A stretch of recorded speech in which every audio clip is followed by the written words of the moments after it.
views and opinions expressed in this program are those of the participants and do not necessarily reflect the views of BronxNet or the program underwriters.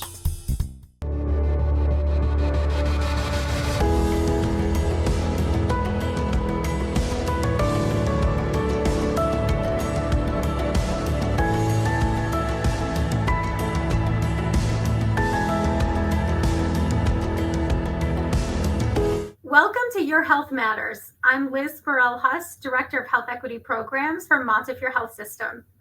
For those of you who joined us for our opening panel in this series, we are back to talk about health equity and what this means for the Bronx. Tonight, we have a group of experts and panelists joining us to have a roundtable discussion about health equity. With us is Ms. Charmaine Ruddock from Bronx Health Reach, Ms. Anita Reyes from the New York City Department of Health and Mental Hygiene, Dr. Maria Isabel Roldos from the CUNY Institute for Health Equity, and New York State Senator Gustavo Rivera. We'll hear from these great panelists a little later on, but first, what is health equity? Research has shown that our health depends on much more than what we eat or don't eat, our genes, or how well we follow doctor's orders. In fact, where we live, work, play, and pray greatly influences our health and longevity. Unfortunately, in many parts of the U.S., including the Bronx, there are large discrepancies in how healthy our communities are. Called health inequities, these gaps in health are often due to a history of unfair policies and practices that have left neighborhoods without access to healthy food, safe streets, affordable homes, good jobs, or quality schools. I'm sure you would agree that we all deserve to live our healthiest life. Promoting health equity means increasing opportunities for everyone to live our healthiest life, no matter who we are, where we live, or how much money we make. Why is this important? While we all need to be responsible for our own health by eating well, exercising, getting enough rest, and seeing our healthcare provider regularly, some groups have been given fewer opportunities to do these things, and their overall health suffers. Groups that have often faced discrimination or have been excluded from opportunities for health are people of color, people living in poverty, people with disabilities, and women. And these are groups who very much make up the Bronx. So what are the Robert Wood Johnson Foundation County Health Rankings? Despite its rich history of community organizing and advocacy, the Bronx is considered New York State's unhealthiest county. One way we know this is from the Robert Wood Johnson Foundation's County Health Rankings, which has been using local data to rank all counties in the U.S. on health since 2009. Unfortunately, since 2009, the Bronx has ranked number 62 out of New York State's 62 counties in both health outcomes and health factors. This means that the Bronx is considered the unhealthiest county in New York State. Health outcomes include things like length of life and quality of life, while health factors are things that impact our health and include behaviors like whether we smoke or not or participate in cancer screenings, as well as conditions like living in poverty or facing severe housing problems. Our poor ranking for the past 13 years means that the Bronx is overburdened by chronic diseases like diabetes, cancer, and asthma, and that the overall quality of life for Bronx residents is poorer than in other counties in New York State. Let's hear now from Bronx residents about why they think the Bronx is unhealthy.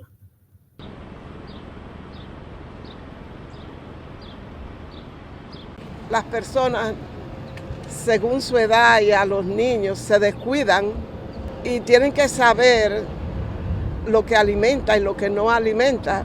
The Bronx is unhealthy because a lot of people have negative mentalities. So they grow up in an environment that, they see a lot of, drugs, guns, negativity. So I want to say, and then the food, it's a lot of, unhealthy food, but really the most unhealthy thing about the Bronx is the way people think. Every time you walk around within the community of the Bronx, it's about sickness. We had to start teaching wellness from Head Start, wellness, okay? And I think the adults in the room are totally responsible. Some of them doesn't know good food because all the bad food sells in these kind of communities. Because you know why? We are not aware that it's bad food. Honestly, I feel like it's a lot of junk food snacks over here. Like, for instance, I have this kebab over there, and there's like an ice cream thing right over there. So it just has a lot of things just available for people to just get to, honestly. These are such important insights from Bronx residents. It is true that we do see a lot of challenges in the Bronx with access to healthy food, and that many people are living with chronic diseases like diabetes. So young people may think it's inevitable. And of course, our attitude does greatly impact our health and our willingness to take good care of ourselves. But coming back to the Robert Wood Johnson Foundation County Health Rankings, the good news is that we do see that in some ways, people are getting healthier in the Bronx. Bronxites are living longer on average than just a few years ago. Bronx residents are also making healthier choices overall, like exercising more in the community and drinking less alcohol.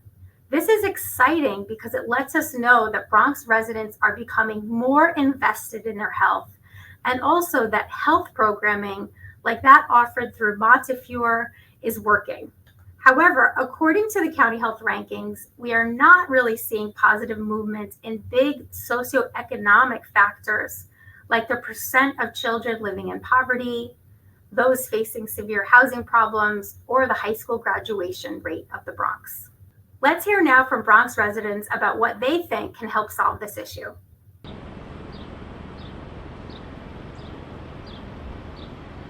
Educarse, uno tiene que comenzar a amarse uno mismo, porque la salud es cuando tú te amas. It all starts with your morning. What you do in the morning, the type of music you play in the morning. You gotta play some happies. You gotta be happy. That's the main thing. The household, you want to keep your kids happy. You want to keep your mom happy. Everybody, as long as you spend in good energy, that's what you take into your day, and that's how you proceed. And then a lot of water. Got to keep the skin good. A lot of water. So at the end of the day is the educational process. Fortunately now we have more green spaces where you can go to the farmer's market and get fresh stuff that is planted locally, New Jersey, Long Island. And less pesticides.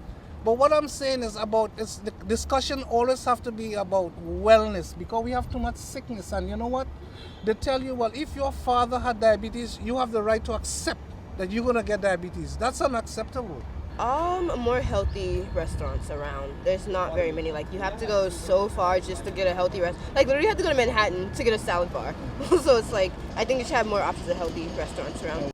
Such great responses. Loving ourselves, having access to healthy food is so important. And while being healthy is to an extent up to the individual in terms of what we eat and how we care for our physical and mental health, it also depends on the conditions in which we live. That's why working with community leaders and policymakers to advocate for change on the neighborhood, borough, and city level is so important. This way, the Bronx can have more healthy food outlets and better access to health and mental health care. At Montefiore, we recognize that health is not just what happens in our clinic or in our hospital walls. One way we are working with community partners and leaders is as a founding member and continuing participant on the hashtag Not62, a campaign for a healthier Bronx steering committee. Now I'd like to invite another hashtag Not62 steering committee member to help us understand some of the work that's been happening in the Bronx to advocate for change on the neighborhood, borough, and city level to improve health. I'll turn it over to Charmaine Ruddock, Director of Bronx Health Reach Coalition, which is run out of the Institute for Family Health. Charmaine, welcome, and thank you so much for joining. Thank you, Liz. It's great being here. It's great to have you. Can you start off by telling us a little bit about the history of the hashtag Not62 campaign and how your work with the Bronx Health Reach Coalition has helped us to work towards not being 62? Certainly. So just as a bit of a background about Bronx Health Reach, which will explain why we became involved in Not62. So Bronx Health Reach is a coalition of more than 80 plus members, which include community-based organizations, faith-based organizations, schools, small businesses, healthcare providers, very importantly, community residents, health advocates, food justice advocates, racial justice advocates. We're led by the Institute for Family Health, one of the largest networks of federally qualified health centers in New York. Bronx Health Reach began in 1999 as a grantee of the CDC's National Initiative REACH, which stands for Racial and Ethnic Approaches to Community Health. And from its inception, we determined that our mission was to eliminate racial and ethnic health disparities in health outcomes in the South Bronx by creating a movement of community residents, those agencies, organizations, all working together, sharing resources, expertise, information, and services. Our slogan is making health equity a reality. In 2015, Bronx Health Reach, along with the Bronx Borough President's Office under Ruben Diaz Jr., at the time Montefiore Health Center, came together under the auspices of the Bronx District Public Health Office. This came on the heels of representatives on several of those named organizations being invited by the Bronx District Public Health Office to participate in the shooting of a video on the Bronx, and it's being ranked 62 out of 62. These organizations, along with others, then became part of a larger group that went on to apply for the Robert Wood Johnson's Culture of Health Prize, a multi-part, rigorous application process. And lo and behold, though ranked as the most unhealthy borough in New York State, we won. We won in large part because instead of wringing our hands that we were last place in terms of the health outcomes and health factors, we committed to joining forces to do something about this ranking, in addition to the work we were doing with our respective organizations. A bit more history. When the first County Health Rankings report was released in February of 2010, and the Bronx was ranked as the unhealthiest county, shortly thereafter, New York State Senator Gustavo Rivera and Borough President Ruben Diaz Jr. launched the Bronx Change Attitudes Now, CAN, a health initiative. Other community-based organizations then joined to expand efforts to help the entire borough. When the Not 62 campaign first started in 2015, we laid out as a mission that through collaboration and partnerships across multiple sectors in the Bronx, the mission of the campaign was to address the social and economic conditions that impact the overall quality of life and help create an environment where Bronx residents can attain their highest level of health. We set as our goal that by 2020, the campaign would build a foundation and infrastructure that engages multiple sectors to address the social and economic environment, health behaviors, clinical care, and the physical environment. The four categories, the four areas that is identified by the Robert Wood Johnson Foundation in its county health rankings, with the intent that by doing so, we improve the health outcomes throughout the Bronx. Though the 2020 Robert Wood Johnson County Health Rankings report, not surprisingly, has the Bronx still ranked 62, again last in health outcomes and health factors, it was pointed out last year by representatives from the Robert Wood Johnson Foundation at the virtual event marking the 5 years of the Not 62 campaign that there had been, in fact, significant changes seen in some areas, particularly in health behavior. What this speaks to, as a longtime community leader and founding member of Bronx Health Reach, Joyce Davis pointed out, that people do better when they know better. So as Monty, the Bronx District Public Health Office, Bronx Health Reach, and countless others who've been working in the area trying to increase opportunities for people to choose healthier behaviors, providing them with the necessary education, people have been doing better. So the problem isn't with people choosing unhealthy behavior. It is, in fact, that socioeconomic factors that underlie these poor health outcomes continue, they persist. It is the area where our policy leaders, our decision makers, our elected officials have the power to make the policies, change the systems that will power the needed change. And so what Bronx Health Reach has been doing for its part in the Not 62 campaign, which has been embraced by our health disparity work group, is to use this effort as a platform to agitate and advocate for the fundamental changes at the neighborhood, borough, and city levels to improve the health. We see the work that we're doing as a grassroots community organizing and information disseminator, though as a member of the steering committee and those others who are part of this collaborative effort, we talk about the fact that we're 62, but we've found that not enough people in the community know that we're 62. And so that's part of what Bronx Health Reach has embraced. But we're also engaging in community activism, which means that we have held rallies on the steps of Bronx Borough Hall, on the steps of City Hall. We have held town hall meetings. We've met with the former Mayor de Blasio, City Council leadership, provided testimony at City Council hearings, created a set of asks for elected leaders, asks that speak to not only healthcare issues, but housing and economic development, some of the key factors around the socioeconomic arena.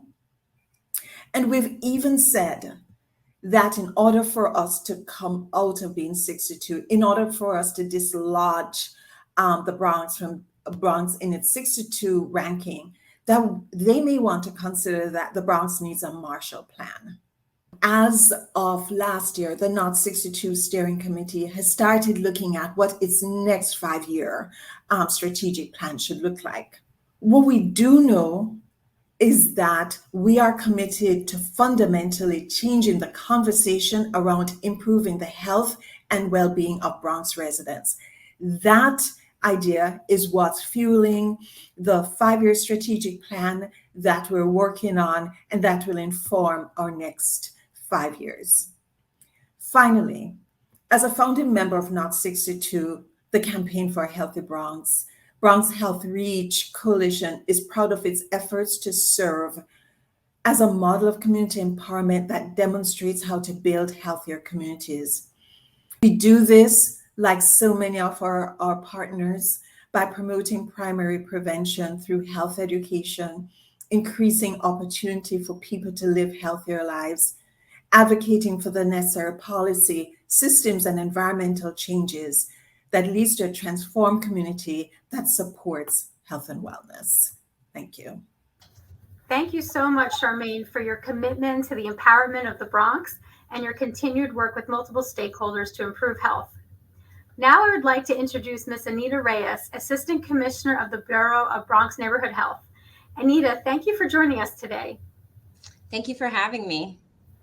I know that the New York City Department of Health and Mental Hygiene helped found and continues to be a member of the #Not62 Steering Committee as well. And Charmaine has spoken with us about how the campaign came to be and how Bronx Health Reach has used it as a platform to advance health in the Bronx. Anita, can you walk us through what's next for the #Not62 campaign and what we can expect for the next 5 years? Sure, I'm happy to walk you through, but first I want to say how excited I am that the New York City Department of Health is a key partner of the Not 62 campaign, and that I've been there since the beginning and have seen the great work that has been done throughout the last few years. I first want to say a special shout out to my team in the Bronx who has worked on managing our efforts throughout the years. And I also want to say how important it is to continue to uplift the health of every single resident of the Bronx, which that is our goal. We want everyone to live a healthy life in the Bronx. We do not want to be the last in health outcomes.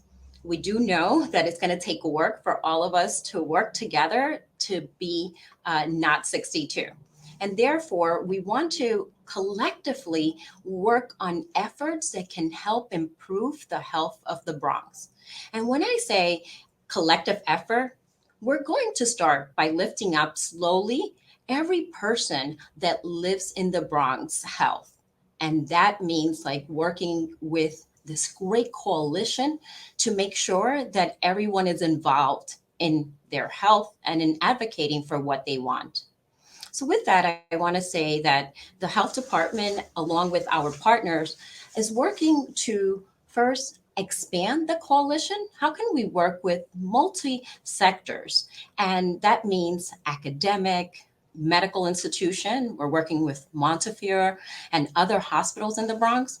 We work with community and health family clinics, with community and faith-based organizations, and other involved individuals. And of course, you see here in this panel with me, our state senator, Gustavo Rivera, who is a champion of health and a real champion that has worked on health in this community for many years. We want to continue to prioritize the health in the Bronx, which can only happen if everybody recognizes their responsibility for health. And the health of the Bronx at this moment, we know that there is a lot of need. And so we want the residents to get involved. How can residents get involved? They can really look at advocating for their health when they go to their medical doctor.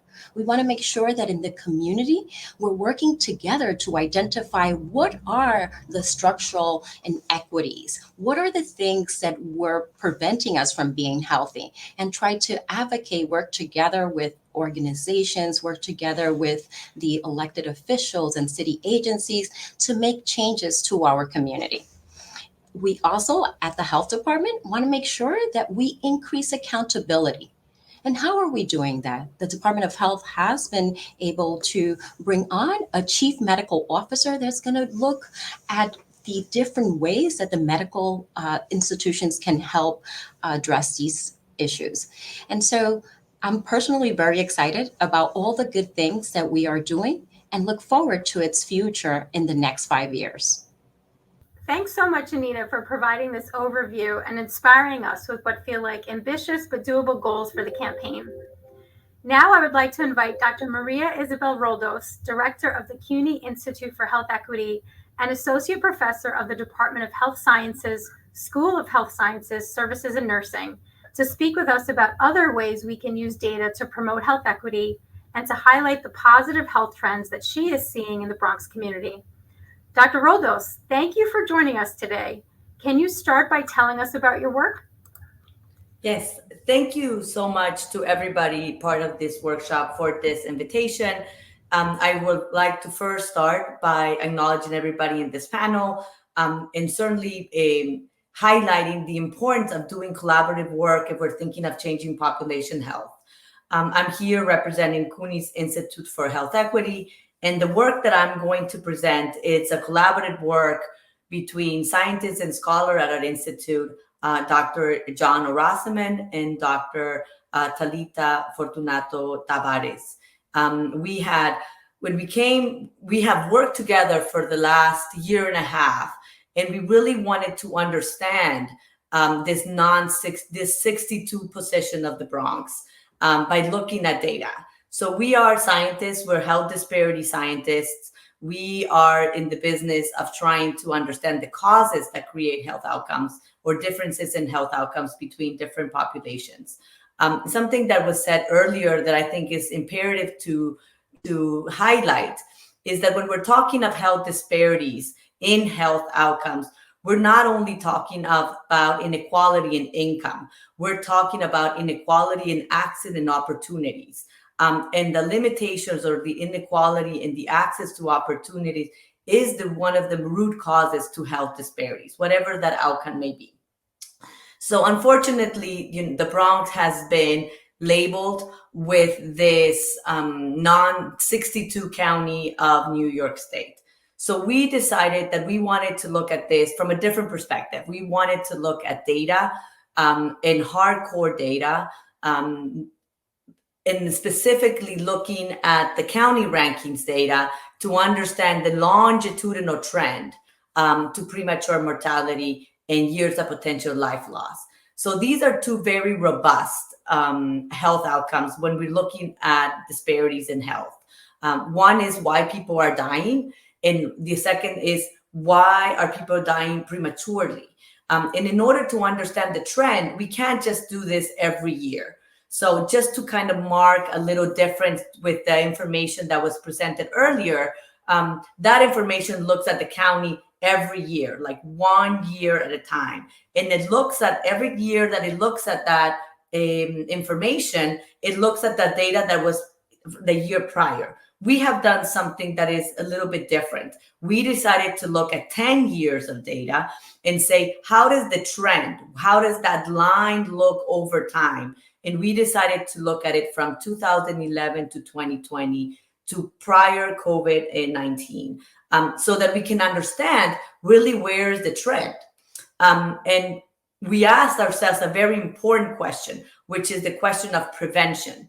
Where does prevention start to accrue a benefit? So all of us that work in population health, all of us that work trying to change the circumstances where people live and exist, so that they have a better life and have a better well-being and health, we need to understand what is the trend. And we understand that if we tell someone, this is what you need to do to change your life, the effect of that change doesn't happen within a year, which is the problem when you look at yearly health outcomes, which is what the county rankings does. So for example, if we was going to ask you, we have an obesity epidemic in the Bronx.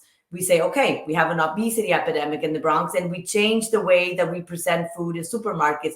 We won't see changes in the obesity rates within a year.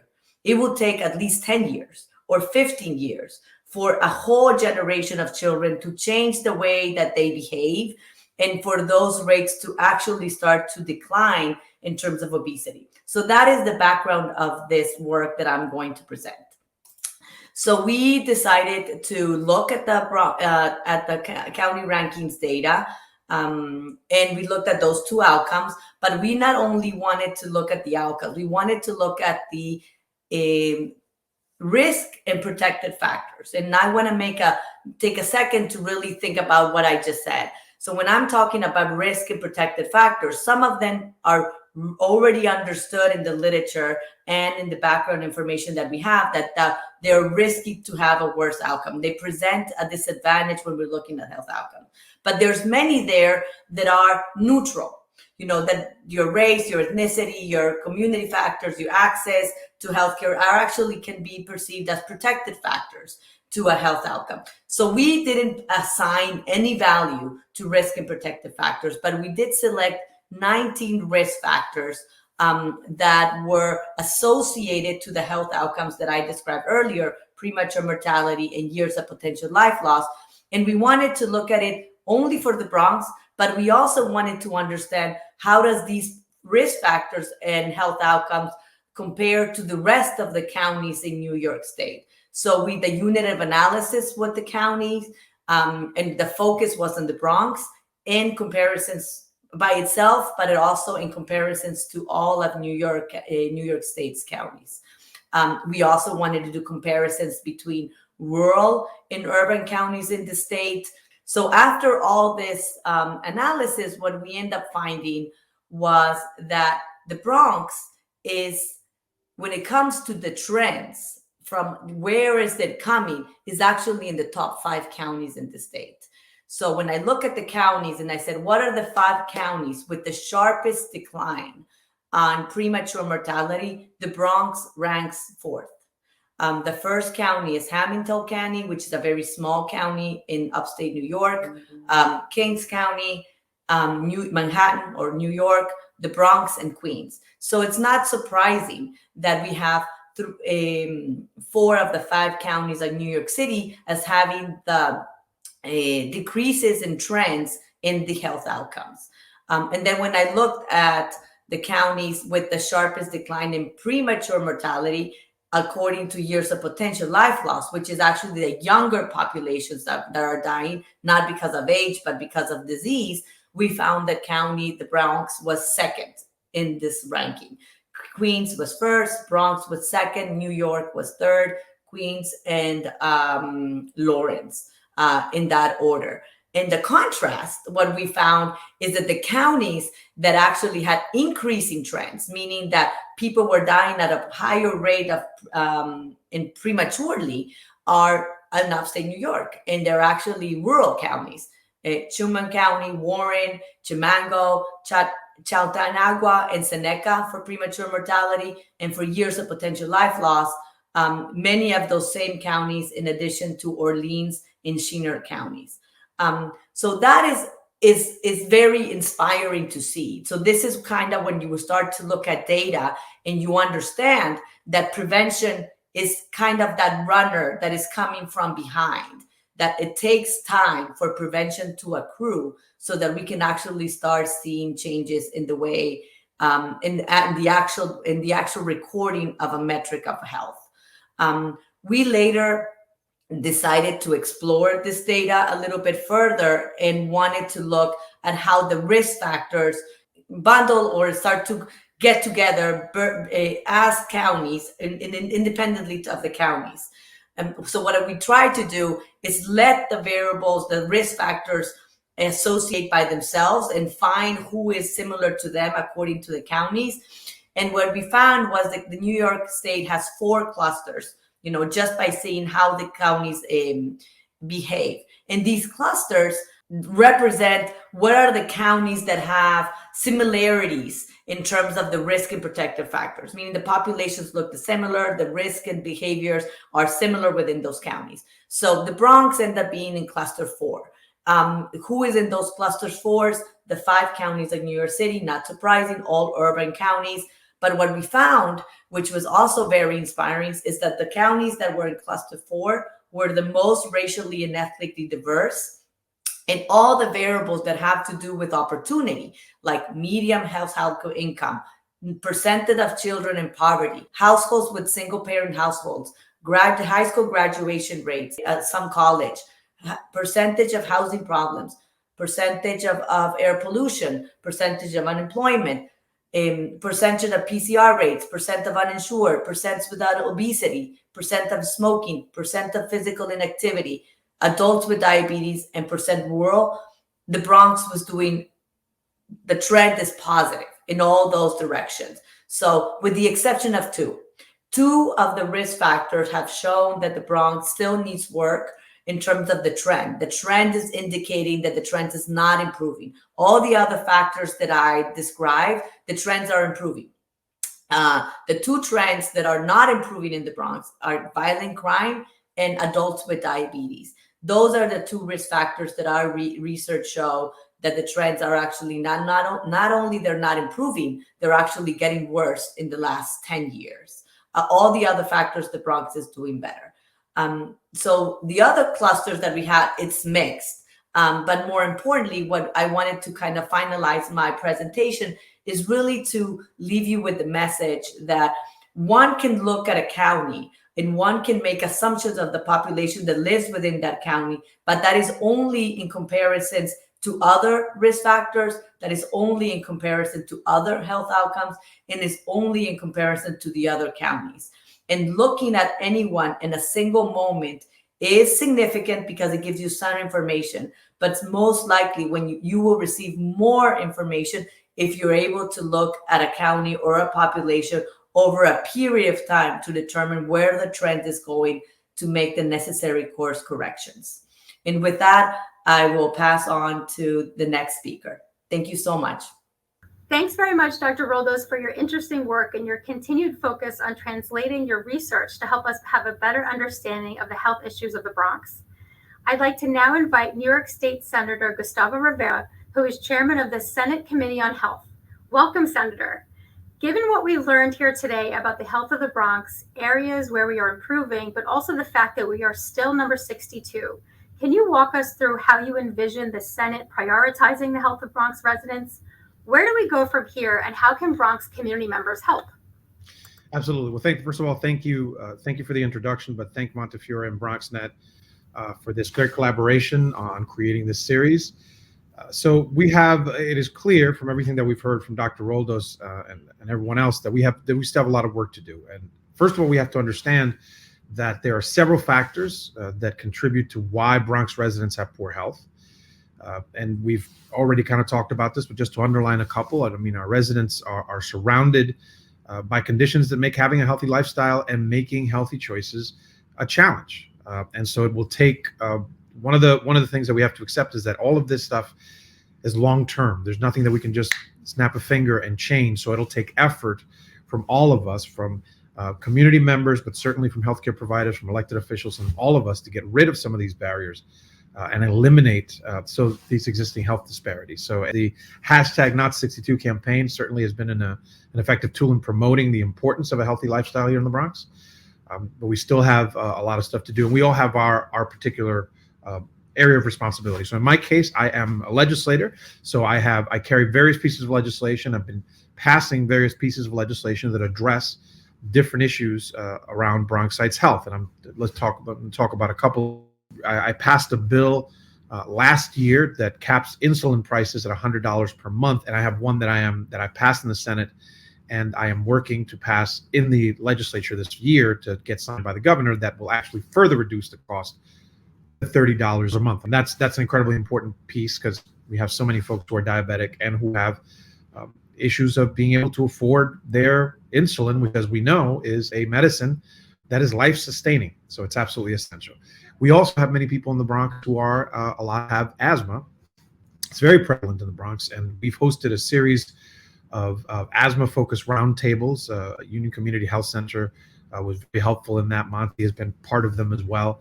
And I introduced a package of bills as a result of the recommendations that we got from local healthcare providers, environmental justice advocates. One of them passed the Senate that it will actually make rescue inhalers available in every setting where children are cared for. That's important, kind of as an emergency, measure. And also lead poisoning is something that we all see all the time. It is far too prevalent still in the Bronx. I am actually very proud to say that a bill that I co-wrote called the Coda's Law, and I'm very proud of it because it was a product of a situation of a constituent whose daughter was affected by lead poisoning. Her daughter's name is Dakota, and this bill passed the Senate and the Assembly, and is waiting for the governor's signature. And it will require lead screenings at every routine primary healthcare visit or annually for children until the age of 6 years old. So it's a part of a multi-bill effort to enhance New York's childhood lead poisoning prevention measures. But the thing that I really want to focus on here at the end is that my goal is to ultimately fix our healthcare system. I wouldn't even say it's broken. I'm saying that I would say that it's built to be inequitable. And the COVID-19 pandemic has just brought this to the surface even more so. And we cannot keep addressing individual healthcare disparities and barriers to care without really thinking about how we actually transform the way that healthcare is delivered, and especially among low-income New Yorkers and communities of color, which are certainly the folks that I represent.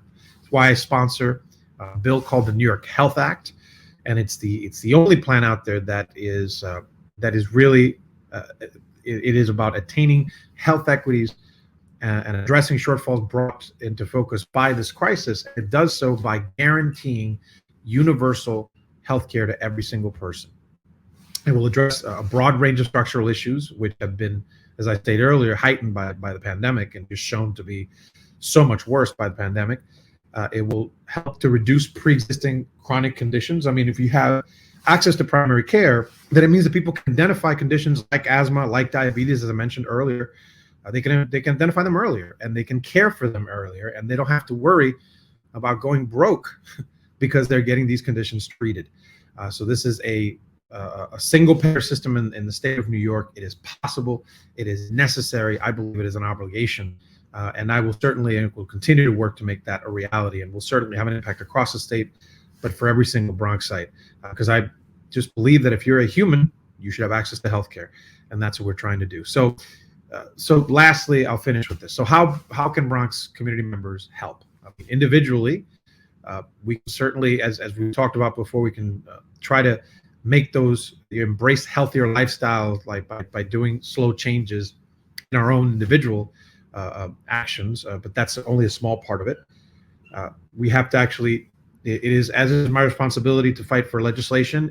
I will ask Bronx residents to engage with your elected officials, to engage with your representatives, so that we can advocate together for the changes that we need in the community. Because as I underlined earlier, this is not something that can be achieved overnight, and is not something that can be achieved alone. But I'm certainly thankful for the partnership that I have with folks like Monty. They have an understanding of how important it is to make sure that we focus on these changes long term. So I certainly thank you for having me here today.